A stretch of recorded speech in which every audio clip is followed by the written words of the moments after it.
Lesson number 3, mind maps and outlines. So why do you want a mind map software? Well, mind maps are really important because they allow you to be able to get your thoughts down in a coherent and logical manner, which will then allow you to be able to formulate your thoughts and put them down in a logical manner. One of the things I strongly suggest you do when you're doing that is once you finish creating your mind map, you can then also use that information that you got from the mind map, and then you can use it to create your outline on your PowerPoint slides. Using your mind map to create the outline in your PowerPoint slides really does make your life so much easier and really speeds the process up because you only have to do the work once.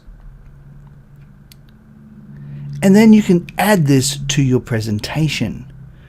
And by adding it to your presentation, you really have just simplified your life, and you really don't need to go into too much detail.